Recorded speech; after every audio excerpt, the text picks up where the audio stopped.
And welcome to my channel. This is Shuganto and you are watching my channel History Online.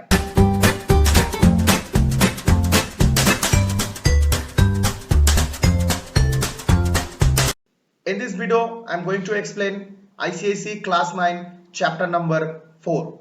And the chapter number 4 is the Mauryan Empire. In chapter number 4, you have to study about the sources to know the history of the Mauryan Empire and then the political and administrative history of the Mauryan dynasty, and after that Ashokan Dharma. So these topics you have to prepare in this chapter. 6th century BC Aryavart और northern India वो divided थे 16 महाजनपदस में. उसमें कोई political unity था नहीं. There was no political unity और हर जो महाजनपदस थे वो आपस में लड़ते रहते थे और उसमें जो पावरफुल महाजनपदस था वो था Magadh.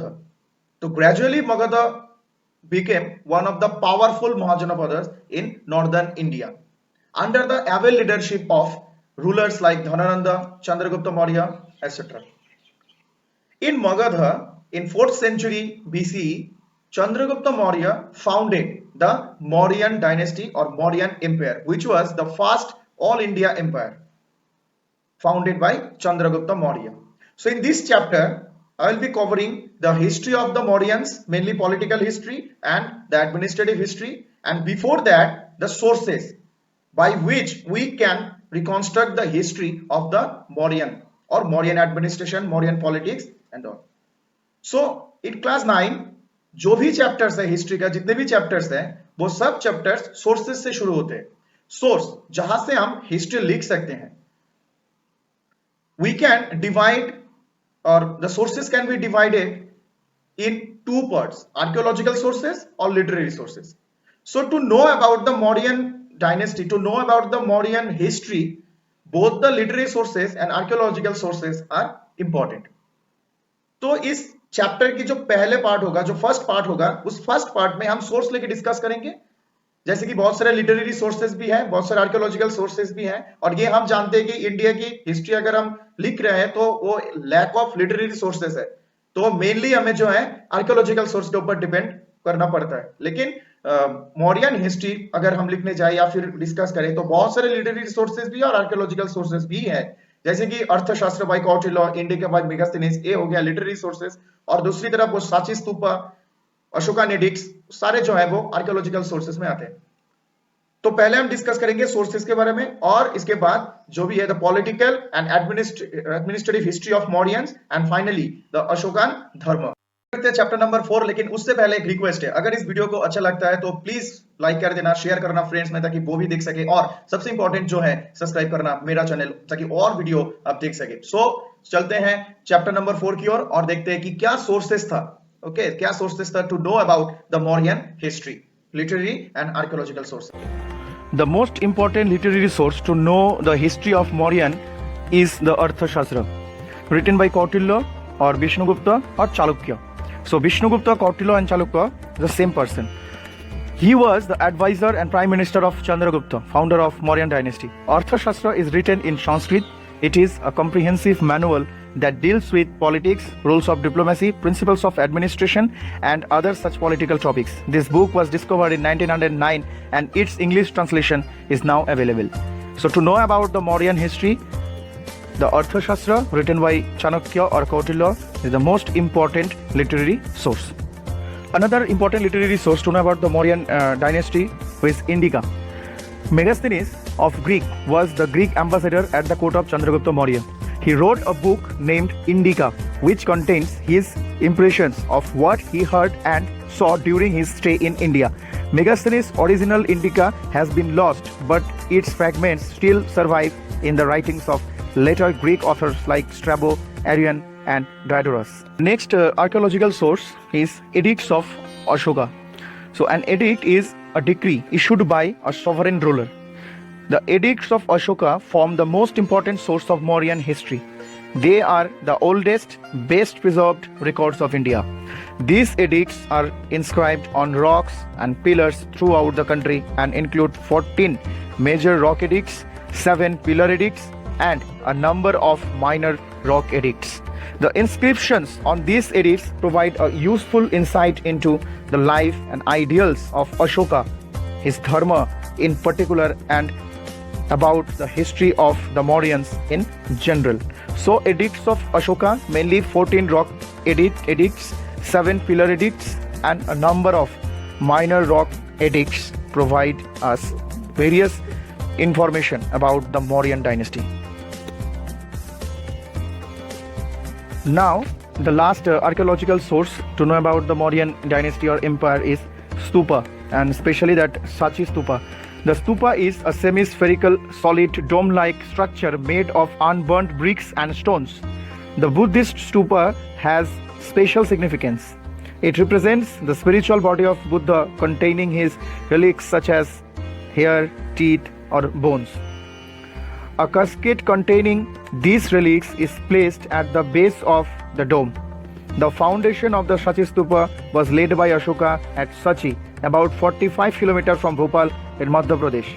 There are 4 gateways in 4 directions.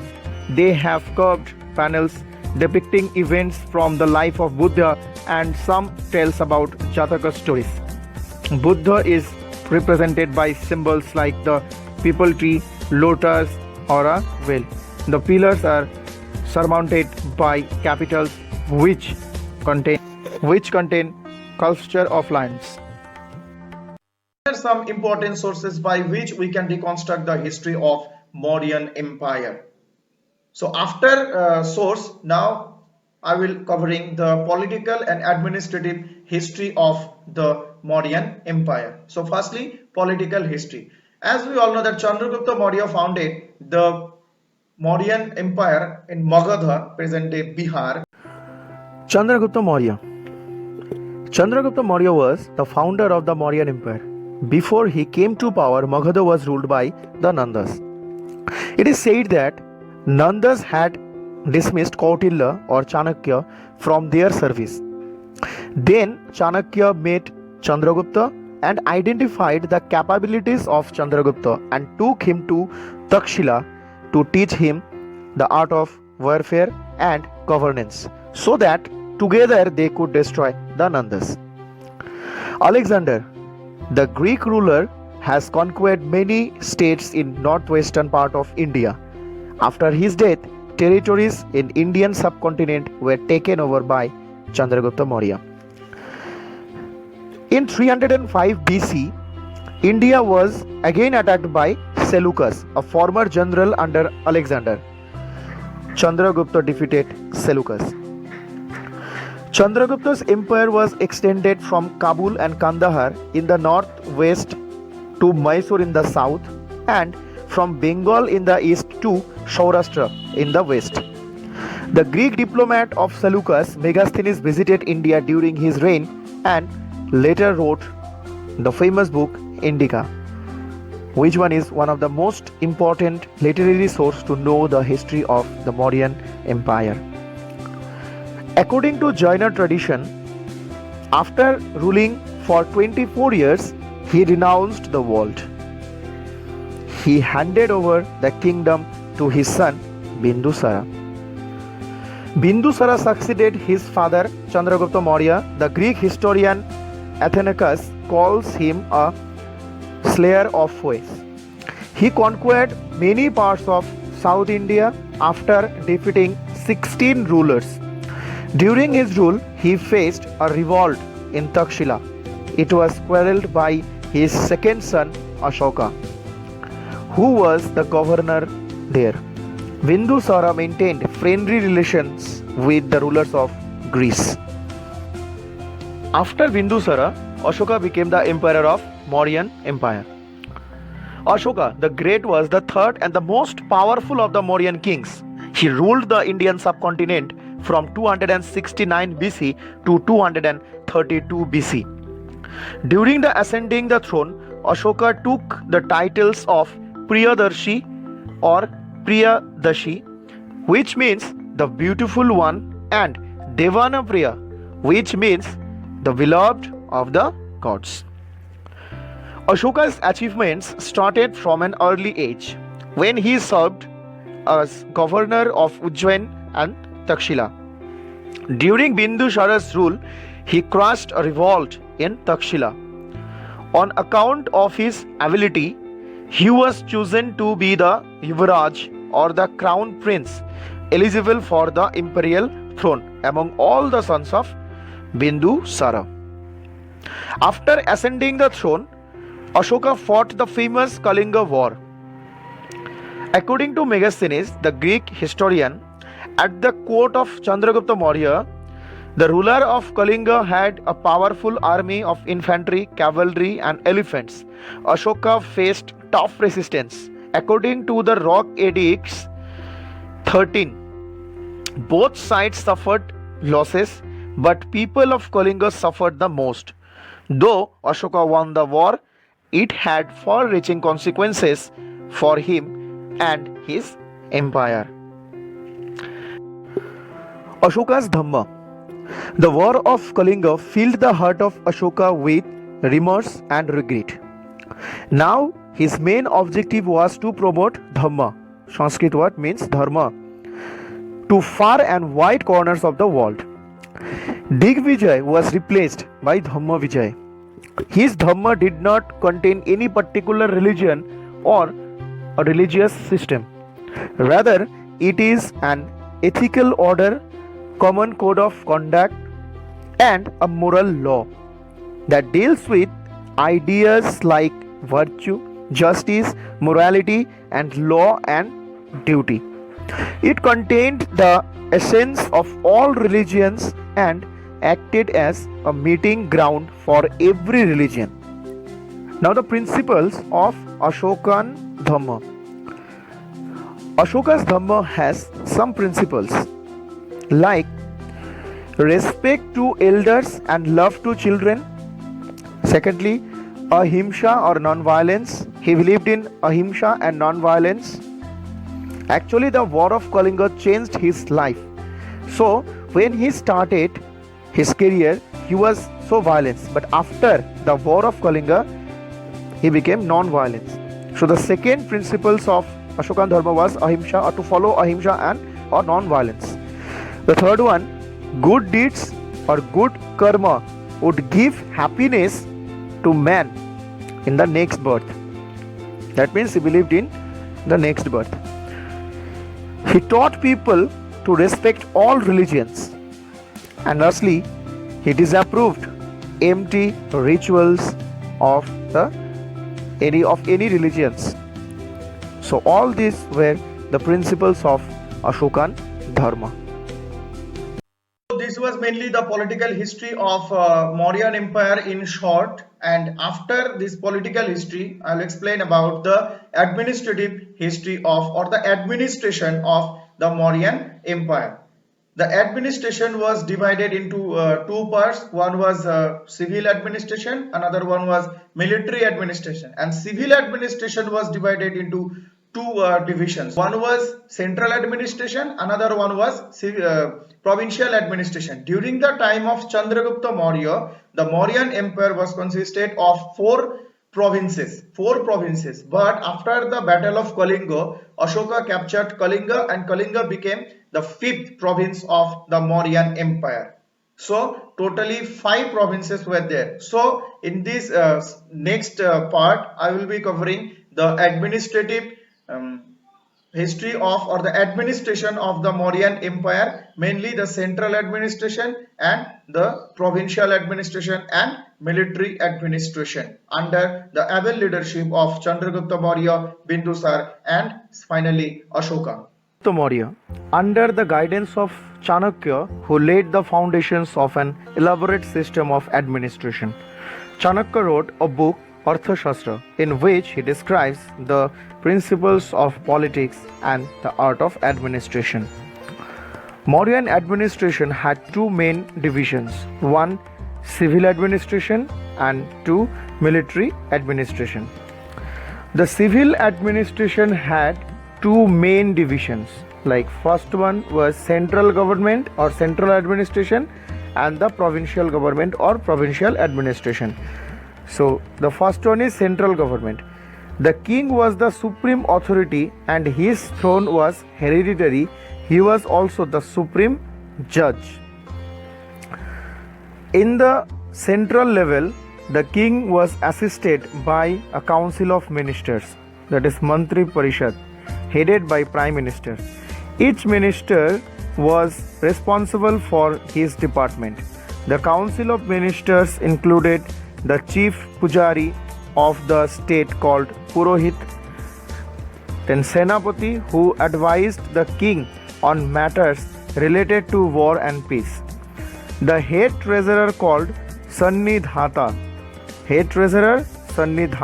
and Samaharta, the taxation expert. The other important officers were accountant general, one in charge of agriculture, superintendent of mines, superintendent of ports, controller of commerce, as well as the superintendent of weights and measures. Now coming to the provincial government, Ashoka made alteration only in the central government and not in the provincial government. During his grandfather's time, that means Chandragupta Maurya's time, there were 4 provinces, and after the addition of Kalinga in Ashoka's time, there were 5 provinces, mainly Magadha, Gandhara, Avanti, South provinces and Kalinga. So during the time of Chandragupta Maurya, Mauryan Empire, they had 4 provinces, and after the addition of Kalinga by Ashoka, the number became 5. Head of the province was called Kumar or Aryaputra. Only the princes were appointed to this position. During Ashoka's time, the Kumara was assisted by the governor or Mahamatra. According to some rock and pillar edicts of Ashoka, besides the Mahamatras, other officers took active part in the administration of the provinces. Pradeshika collected tax or tax collector, Pradeshika. Then Rajuka performed the functions of modern day Tehsildar or revenue officer. Revenue officer, that is Rajuka. And after that, Yukta, Y-U-K-T-A, Yukta was the treasurer. The next point under provincial administration is administration of cities. Important cities, the capitals of provinces as given earlier, had their own administrative system. The head of the cities was called Nagaradhaksha. According to Megasthenes, the administration of Pataliputra, the capital city of Mauryan Empire, was looked after by a committee of 30 members. The next point under provincial administration is the revenue system. The land revenue was the chief source of income in the Mauryan Empire. It was 1/6 to 1/4 of the produce. 2 kinds of taxes, namely Bali and Bhaga, are mentioned in the edicts of Ashoka. Bhaga was levied on agricultural produce and the cattle at the rate of 1/6. According to Vincent Smith and Shama Shastri, Bali was a religious tribute.